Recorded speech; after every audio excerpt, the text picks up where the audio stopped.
Double কৃষক বন্ধু সুবিধা নেওয়ার অভিযোগে নোটিশ কৃষি দপ্তরে। ডবল কৃষক বন্ধুর সুবিধা নেওয়ার অভিযোগে অভিযুক্তকে নোটিশ পাঠিয়ে টাকা ফেরতের নির্দেশ কৃষি দপ্তরের।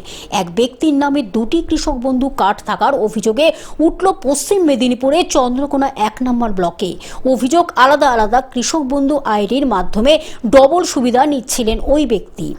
অফিসিয়ালি একটা ভোটার কার্ডের নাম্বার ভুলের জন্য এটা হয়েছে। আমার ল্যান্ড 1 একরের উপরে, কিন্তু আমি 83 ডিসিমাল এমনি কৃষক বন্ধু আর একটা অন্য আমি অ্যাকাউন্ট যোগ করতে দিয়েছি, সেটা আলাদা অ্যাকাউন্টে ঢুকে যাচ্ছে। হচ্ছে আমরা এনারা যখন আমাদের অঞ্চল অফিসে যাই, অঞ্চল অফিসে গিয়ে দেখে যে অসিত গড়াই নামে যে ব্যক্তিটা ডবল আইডি নিয়ে টাকা পাচ্ছে 2019 সাল থেকে কৃষক বন্ধুটা পাচ্ছে, কিন্তু অভিযুক্ত নিজে ক্রাইম করেছে।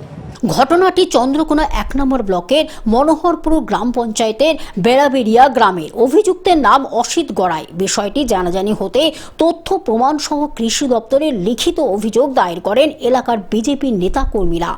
বলতে আমাদের অঞ্চল ব্যাপক আমাদের কৃষক বন্ধুর যে ভেরিফিকেশনের জন্য আমরা যে লিস্ট আমরা পাই, সেই লিস্ট দেখি আমাদের বেড়াবেড়া গ্রামের একই ব্যক্তি দুটো আইডি ব্যবহার করে সরকারের টাকা আত্মসাৎ করছে 2019 সাল থেকে।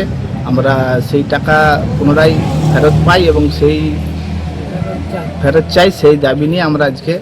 ব্যক্তির নাম কি? ব্যক্তি তো অসিত গড়াই। পশ্চিম মেদিনীপুর থেকে সৌমাভ মণ্ডলের রিপোর্ট, গ্লোব নিউজ।